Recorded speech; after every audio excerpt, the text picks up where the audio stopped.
Amen. Thank you. Thank you. What do y'all call yourselves? The terrific trio?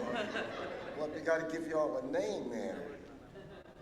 Amen. Thank you. Thank you so much. Well, between the moment in Black history and the children's sharing time, I think I've got about 5 minutes. And I will do my best. All right.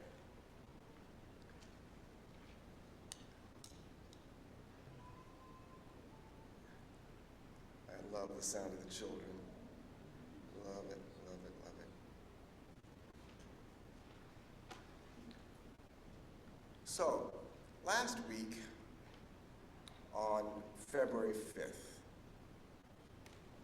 the leaders of this nation, the United States of America, all the members of Congress, all the members of the House and the Senate, and other dignitaries, both local and international, gathered in the rotunda of the Capitol building for the annual National Prayer Breakfast.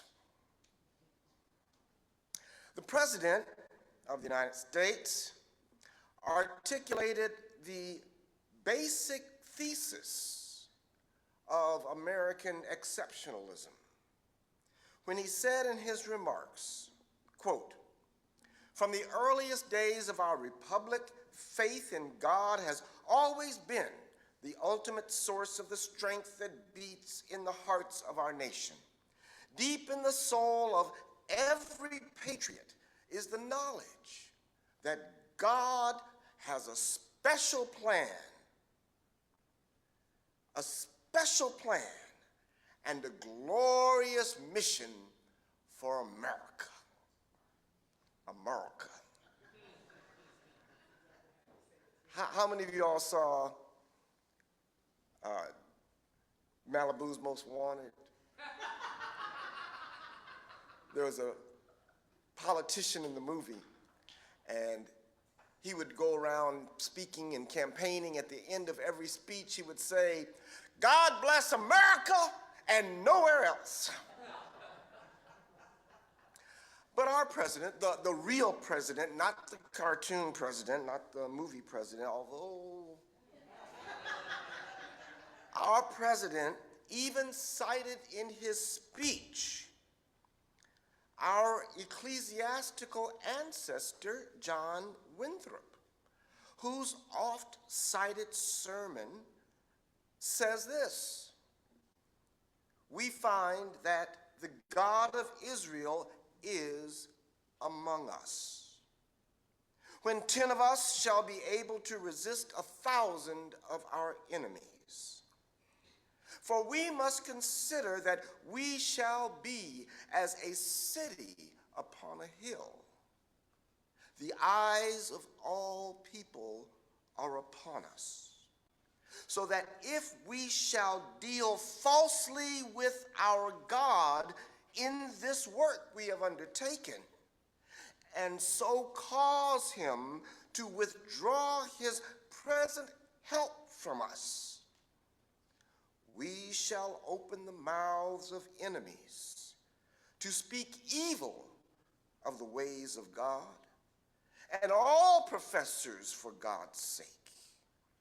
We shall shame the faces of many of God's worthy servants and cause their prayers to be turned into curses upon us, till we be consumed out of the good land whither we are going." Now, I only wish the president had quoted that full paragraph, but following in the footsteps of his predecessor, Ronald Reagan, they only mention that we are the shining city on the hill, the height of the mountain, the greatest nation that has ever been built, and closest to God's heart among all the peoples of the world.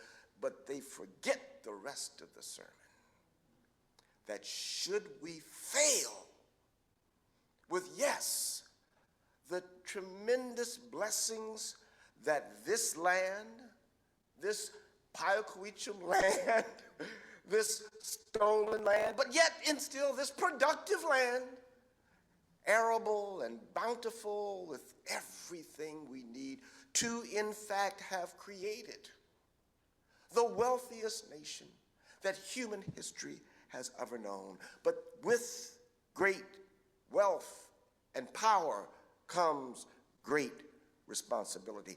And so John Winthrop warned the nation, the budding nation, that should we fail to do right by our God, woe are we.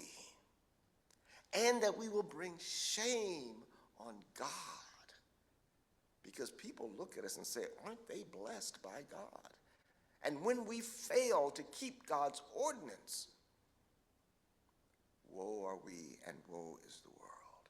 John Winthrop said, the God of Israel is with us. The prophet to Israel, one of them was Isaiah. And you see, the prophet's job is to speak truth to power. The prophet's job was not an easy job. The prophet's job was not a well-paid job. The prophet's job was actually a dangerous job because power doesn't like truth. Amen. And so the prophet was burdened with this word, and the prophet was sent by God, yea, commanded by God, by that same God of Israel that John Winthrop spoke of, to speak to leaders of his nation.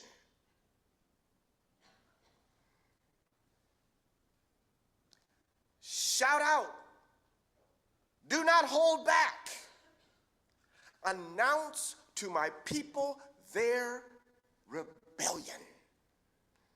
Day after day they see me and delight to know my ways, as if they were a nation that practiced righteousness.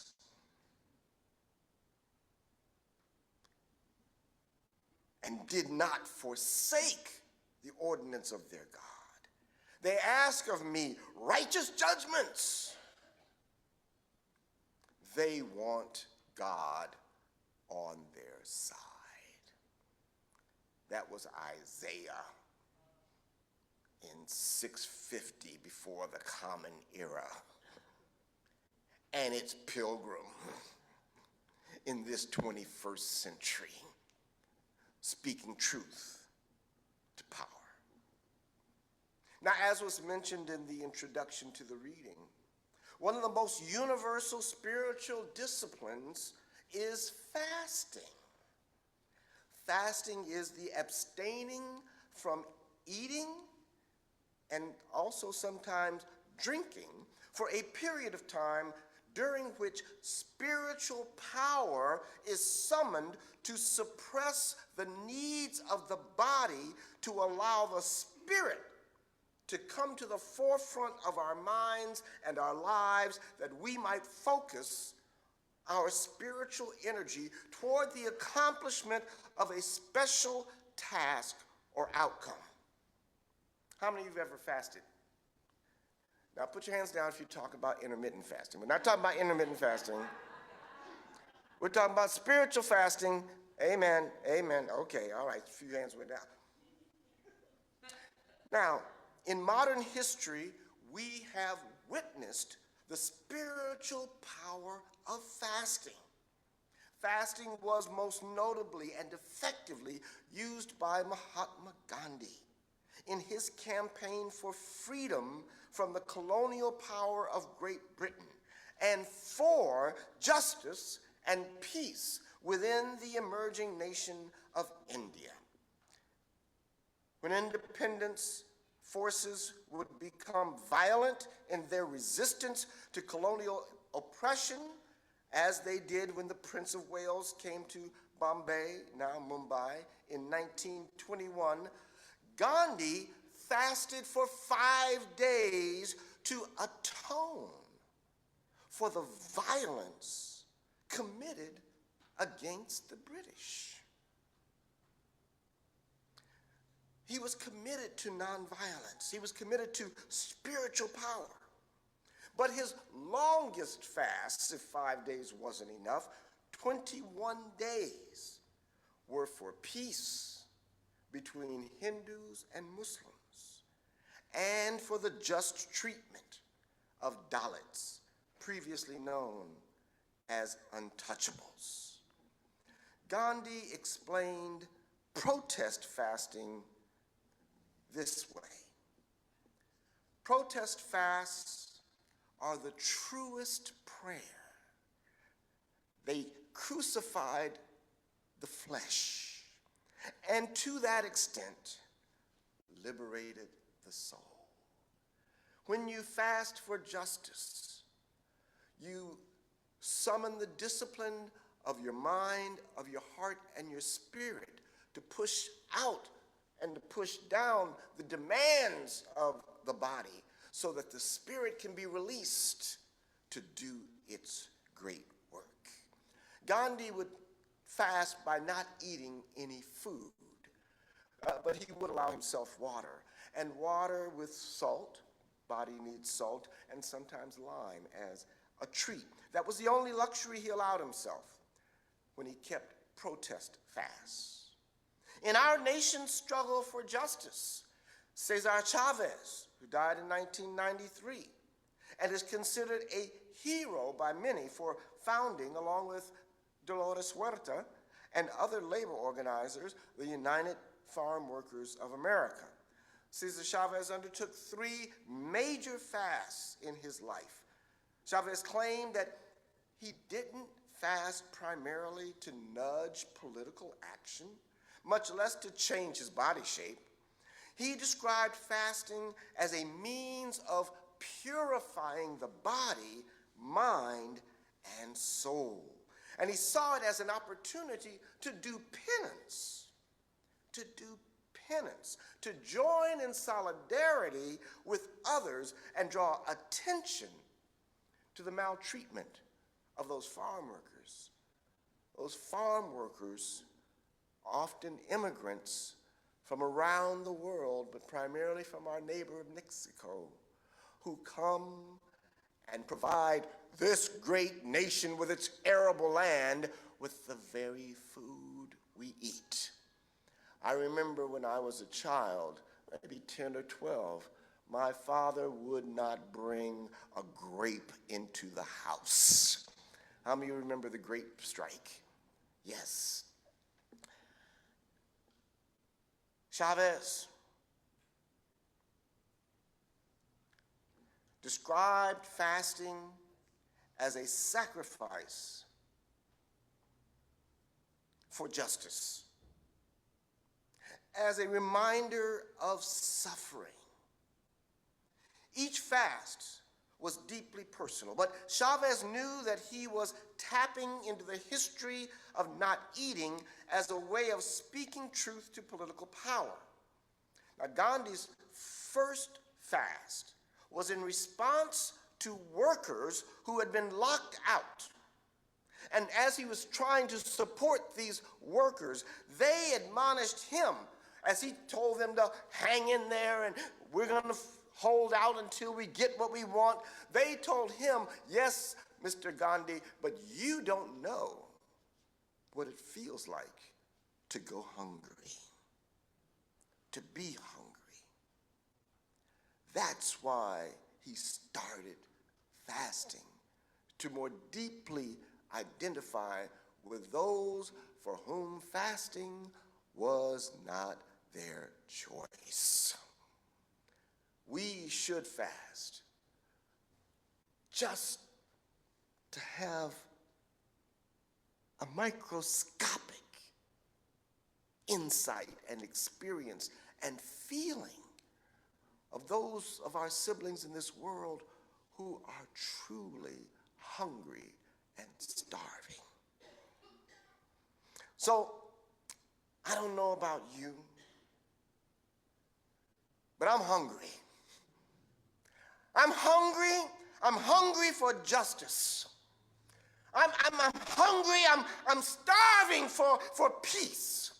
I'm hungry for the violence to end in our streets. I'm hungry for nonviolence to again become the mantra of those of us who seek that justice. I'm hungry for the rule of law. I can't wait to get a taste of justice for our immigrant siblings, to have the opportunity to live free and without fear.